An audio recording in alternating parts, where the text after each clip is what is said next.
maatii daawaa keemistirii akkam jirtu warra kana wajjin ilaallu exersaayisii 4.2dha. Duraanii waa'ee meetaaliik kondaakshini akkasumas illee elektirolaayitik kondaakshini wajjin ilaallee turre. Meetaaliik kondaakshiniin akka inni elektirooniidhaan daddabarsu akkasumallee keemikaal cheenjii kamiyyuu raawwachuun kan isaan barbaachisan ta'uusaa ilaallee turre. Elektirolaayitik kondaakshiniin immoo muuvmenti of ayiniidha. Keemikaal cheenjii barbaachisaanii jechuudha. Kana yeroo darbe ilaalee turre viidiyoo liinkii isaas jala isinii kaa'uu danda'a. Viidiyoo isa itti aanurraa ilaaluu dandeessu. Viidiyoo isa duraan hojjedheeraa jechuudha. Har'a kallattumaan exercise 4.2 irraa yookaan ilaallee gaaffii tokkoffaani sodium and calcium metals conduct electricity in solid state, but sodium chloride and calcium chloride conduct electricity only when they are dissolved in water or when they are in the molten form, but not in solid state. Why? Kuni kan inni nu gaafatu fakkeenyaaf soodiyeemii fi kaalshiyeemiinidha. Bifa jajjaboo yookiin bifa soolidiituma jiranii daddabarsuu danda'a. Garuu immoo soodiyem kilooraayidii fi kaalshiyeem kilooraayidii kan isaan itti qofa dabarsuu danda'anii yoo bishaan keessatti qofa bulbulamanii fi akkasumallee bifa dhangala'oo yookiin bifa moolteenii bifa baqaatii yoo jiraatanidha. Kun maaliif ta'uu danda'e? Akkuma duraan ilaalaa turre meetaalonni akkamitti dabarsuu danda'an? Ani keemikaal cheenjii kamiyyuu tun geggeessin kamiyyuu tuma geggeessin maal ta'uu jenna? Dabarsuu danda'u. Kanaafi soodiyemii fi kaalshiyeemiin immoo giruuppii 1Aadha waan ta'eedhaa fi giruuppii 1A waan ta'anii fi akkasumatti dabarsuu danda'u. Kanaafi kan isaan itti dabarsanii fi sababii meetaalii ta'aniif elektirooniin firiidii muuviidha waan ta'eedhaa fi kanaafi jechuudha. Soodiyem kilooraayidii fi kaalshiyeem kilooraayidii immoo bifa moolteenii yookiin bishaan keessatti tun bulbulamanii kan isaanii dabarsuu hin dandeenyeef immoo ayinonni firii muuviin ta'anii jechuudha. Hamma dhaqanii bishaan keessa bulbulaman yookiin bifa mooltiitiin jiraatanitti ayinonni lafatti socho'uu hin qaban. Maaliif bifa soolidiitiin jiraatanii fiiksii ta'anii taa'u waan ta'eedhaaf kun sababa gahaa ta'uu danda'a jechuudha. Inni lammaffaan immoo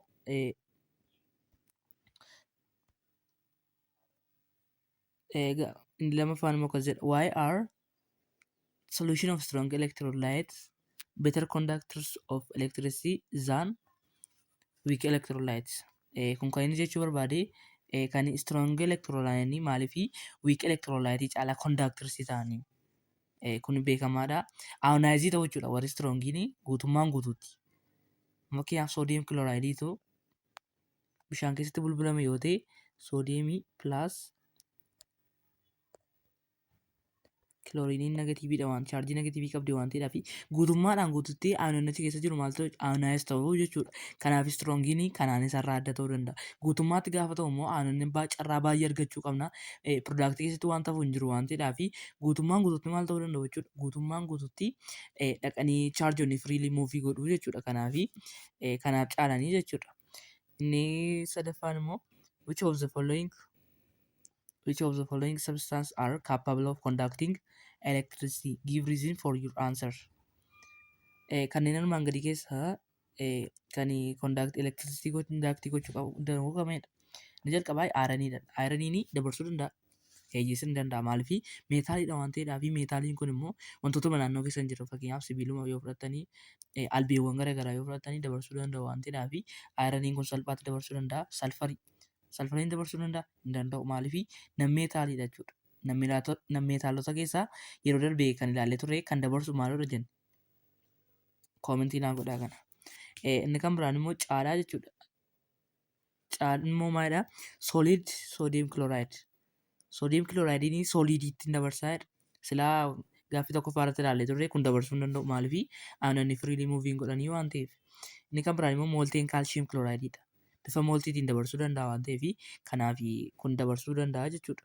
Kun hin dabarsaa, kun hin dabarsuu, kun hin dabarsuu, kun immoo dabarsuu danda'a jechuudha.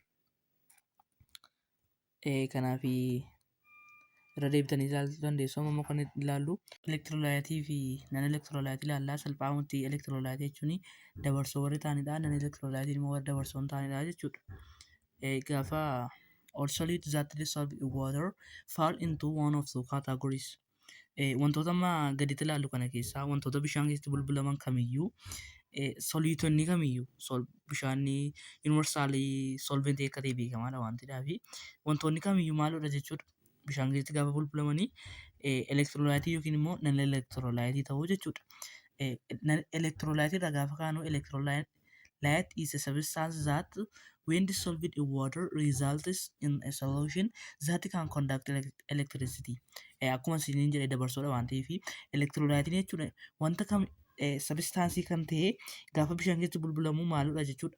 Kanii elektirisitii kondaaktii gochuu danda'u jechuudha. Kanii elektirisitii daddabarsuu danda'udha jechuudha. In order to conduct a current, a substance must contain mobile ions. Wanti tokko amma fakkeenyaaf akkuma duraa ilaalaa turre wanti tokko kondaaktii gochuudhaaf yookiin immoo elektirisitii of keessa dabarsuudhaaf maal qabaachuu qaba jechuudha. Mobile ions. Mobile ions gaafa jennu socho'aa ta'uu qaba. Ayinii socho'aa. Fakkeenyaaf kan meetaalii maal irra jenna elektiroonii akkuma jenne kan elektiroolaayitii immoo ayinii akkuma ta'e dirqama elektiroolaayitiin kamiyyuu maal qabaachuu qaba? Mobile ayinii qabaachuu qaba jechuudha. All ionic compounds are electrolytes. Ionic compound hundumtuu immoo elektiroolaayitiidha. Ionic compound jechuun maal akka ta'e beektuu jechuudha. Ionic compound gaafa jennu compoundii maalii jechuudha? Compoundii meetaaliidhaa fi nan meetaalirraa uumame. Nan meetaalii fi meetaalirraa boondii kan uummatee jirutu maal jedhama jechuudha. Ionic compoundidha kun immoo hundi isaanii maal jedhamu jechuudha? Elektiroolaayitiidha jechuudha. When ionic compounds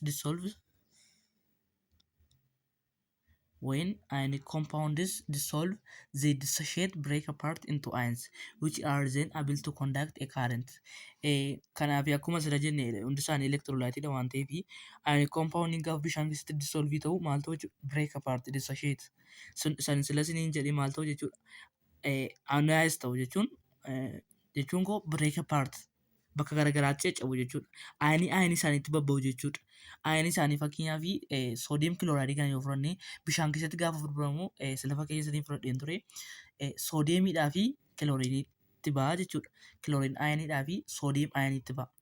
Maaliif gaafa kana ayinoonni kun immoo ayinii fakkeenyaaf ayinii akkasii shibattee keessa jirti ta'ee yoo filaaksii kana fudhattanii shibooma keessa gadi buustanii akkasitti shishifatanii baay'eeturra.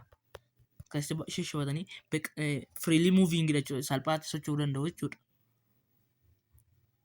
What this equation says is that all the sodium chloride that enters the aqueous solution in this up as sodium and chlorine ions. There are no undissociated sodium chloride unit in solution.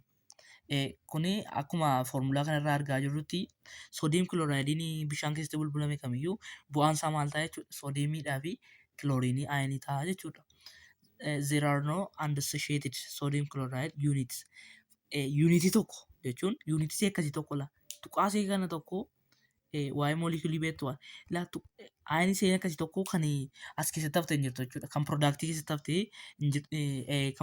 keessatti haftee hin jirtu jechuudha. Inni kan biraan immoo even insoluble ionic compounds such as calcium carbonate are considered electrolyte because they can conduct a current in the melted state. Kana exceptionality qabachuu dandeessu. Insolubility bishaanuma keessatti kan hin bulbulamne garuu immoo kan elektiroolaayitii dabarsuu danda'u jira.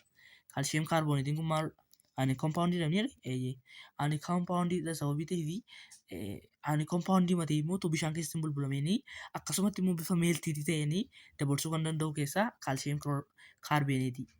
Calcium carbonate jechuudha. Some polar covalent compounds such as acetic acid that can at least partially with two ions when dissolved in water are also classified as electrolytes. Polar covalent compound warroonni ta'an warroonni fakkeenyaaf acetic acid fa'a. Polaarii warri bishaan keessatti bulbulamne jechuudha. Warri bishaan keessatti bulbulaman that can at least partially dissociate into ions when dissolved into water. Warroonni kun gaafa bishaan keessatti bulbulamanii guutummaan guutuutti hin kennan. Haayidroojinii kana gadhiisu malee guutummaan guutuutti dissociate hin ta'an. Kanaaf elektiroolaayitii jedhamu garuu boodarra ilaaluu dandeenya. Wiika elektiroolaayitii jalatti ramadamu jechuudha. Kan itti aanu immoo elektiroolaayitii ilaalleerraa inni kan biraan immoo nan elektiroolaayitiidha jechuudha. Nan electrolytes is a substance that does not conduct an electric current in either aqueous solution or in the molten state. Kun immoo nan elektiroolaayitii jechuun kan hin daddabarsinedha.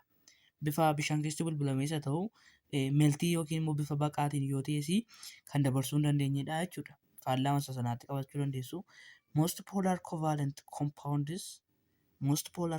compounds such as table sugar and all non-polar covalent compounds are good examples of non-electrolytes. Non-polar covalent compound hundi isaanii.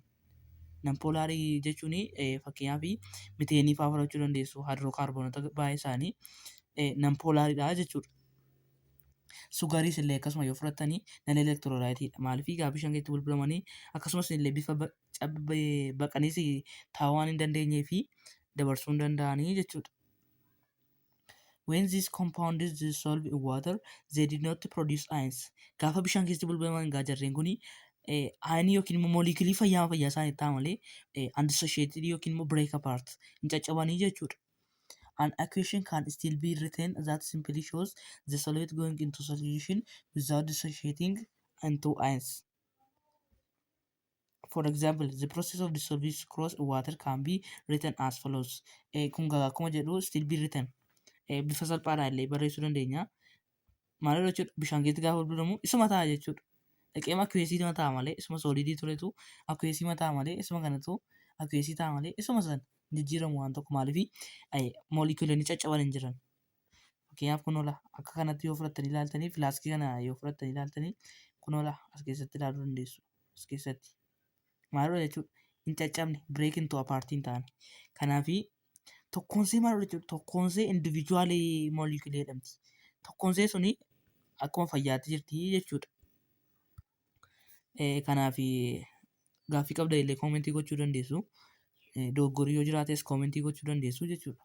Inni kan biraan immoo strong and weak electrolyteidha jechuudha. Strong electrolyte is a substance that when dissolved in water dissociate completely into its ions. Strong fi weak electrolyte sila maalti qoonnee dhumne electrolyte fi electrolyte deebinee immoo electrolyte kana warroota dabarsan kana warroota kondaaktii godhan kana bakka meeqatti qoodna jechuudha. Bakka lamatti qooduu dandeenya. Inni jalqabaa strongidha. Inni taan immoo weakidha jechuudha. Strong yookaan is a substance that when dissolved in water dissociate completely into its ions. Fakkeenyaaf strongiin kun guutummaan guututti ayooniin isaa kan bishaan keessatti bulbulamanidha jechuudha. Fakkeenyaaf soodiyeem kilooraayidii sila fudhanneera. Kan tokkoyyuu gara kanatti hafuu hin jiru kan piroodaaktii keessatti hafuu hin jiru gaafa ayinii isaaniitti baba'anii soodiyeem ayinii fi kilooriin ayiniitti ba'anii wanta asitti hafuu hin jiru jechuudha. So strong electrolyteidha jechuudha. All ionic compounds are strong electrolyte. Filamaan strong ionic hundinuu electrolyteidha. Electrolyte keessaa immoo strong electrolyteidha jechuudha. Sodium chloride is good example in here. A weak electrolyte is substance that when dissolved in water dissociate partially into its ions. Kun immoo weakii warri nuti jennu immoo guutummaatti ayonota isaatti ayonii sumas ilaa kunoo kan shukkaaraa laallee turre kana kan sugarii kana ayonii isee kanatti ilaa ayonii isee tokkoon tokkoon kanatti ilaa kunoo isee kanatti tokkoon hin ba'anii jechuudha. Fakkeenyaaf kan sukkaaraa mooliikilii of danda'ee jira malee bakka garaagaraatti cabuu hin dandeenye. So kanaaf maal ta'e jechuudha. Kanaaf inni dabarsuu hin danda'u inni nan elektiroolaayitiidha. Garuu kan nuyi jechaa jirru wiikiin kun immoo bulbulama garuu guutummaatti miti. Inni kaan hin bulbulama walakkaa yoo bulbulame walakkaa hin bulbulama jechuudha. Kanaaf wiikiidha. Fakkeenya beekamaa kan nu ta'u acetic acididha. Common exampleidha kuni. The compound in vinegar and nitrous acid. Nitrous acid akkasumas vinaagirii isa nyaatatti naqannu jechuudha. Isa keessa illee jira. Only partially ionized into representative ions. Akkuma isin jedhee hydrogenii masaa sana ofirraa kaasa malee ganaa ayonii kan biraatti cabuu san barbaachisu jechuudha. Akkasumas nitrous oxide'iinis nitrogen oxide ofirraa fuudha malee waan biraa ganaa waan geggeessu hin qabu jechuudha. Aqueous nitrous acid is composed of only about 5% ions and 95% intact. Nitrous acid kan isa kanaa moodda kan ispeeshaalii kan nu ta'u nitrous oxide kun nitrous oxide inni jenne kun immoo addaa jechuudha. Maaliif yoo jettanii persentii 5 qofatu ayoniidha. Yaada persentii 5 qofa akkuma 5 sana akkuma mooliikilii 5 fudhadha. Mooliikilii 5 qofatu dissolvii ta'a jechuudha. Isaantu dhaqanii bishaan keessatti dissolvii ta'u yaadaaga. Kan inni baatee deemu persentii 5 95 immoo iddoo tokko taa'u jechuudha. Yookiin immoo dhaqanii hin bulbulaman. So maal ta'a jechuudha. Weak electrolyte ta'a jechuudha kun. Dhannee ilaaluu dandeenya. Teebilii armaan gadii kana ilaaluu dandeenya. Strongii fi weakii kan mul'isudha jechuudha. Kunoo yoo foormulaa kana irraa ilaaltanii nitrous oxide'iin nama gaafa bishaan keessa bulbulamu maal ta'a jechuudha. Hydrogenidhaa fi nitrogen oxide kana kenna. malee ganaa naayitiroojiin kun adda ba'ee oksijiinii adda ba'ee ayiniitti guutummaa guutuutti hin baane jechuudha. Maaliin parsantii shantu ayinii 95 immoo intaaktii yookiin immoo undissosheetii isa kan hin bulbulamne jechuudha gabaabumatti. Teebilii kanarraa salphaatti ilaaluu dandeenya jechuudha. HCl kana ilaaluu dandeenya. HCl haayidroojiniidhaaf kilooriiniitti gaafa bahu stroongii ta'a. HNO3 kun akkasuma HClO4 kunis akkasuma H2SO4 kun akkasuma warroonni kun hundi isaanii maal jechuudha stroongii elektiroolaayitiidha. Ani koompaawundii illee lamaan hundi isaanii elektiroolaayitii waan ta'eef keessumaa immoo stroongiidha jechuudha. Boondii cimaa qabu akkasumas stroongiidha mootii jechuudha. Hundi isaanii akkasumatti qabachuu dandeessu. Fakkeenyaaf haayidroojin boondii qabu baay'een isaanii. Haayidroojin boondiidha fakkeenyaaf HCl beekamaadha. Wiikii elektiroolaayitiin immoo warroota paarshaali HF wiikii elektiroolaayitii kana baay'ee isaanii warroonni kun haayidroojin boondii miti. Vandarsi boondii asosheetii godhee jiru kan wiikii elektiroolaayitiitu baay'een isaanii salphaatti haayidroojin boondii ta'uusaa kan ittiin barsanii foon jedhaa qabadhaa salphaatti foon. Tokko foon jecha jedhu kanaa wajjin dhufu maalidha jechuudha. Filooriinii, oksijiinii fi naayitiroojiinii wajjin dhufee naanii maalidha? Wiikii elektiroolaayitii fakkeenyaaf HF kana fudhadhaa. HNO, NH3, amooniyaa, bishaan wiikiidha jechuudha. Elektiroolaayitiin baay'een isaanii maalidha? Non-polar covalent compound akkuma jennee kun hundi isaanii haayidrookaarboniidha baay'een isaanii jechuudha. Har'aa fi asuma irratti xumurraa yeroo dhufu exercise 4.3 hojjennee akkasumas elektirookeemikaal seelii hojjenna waan ta'eedhaaf sabskraayibii gochuun dagatinaa. Amma viidiyoo itti aanu irratti wal agarreetu nagaatti yaada qabdan immoo koomentii irra nuuf kaa'uu dandeessu. Galatoomna.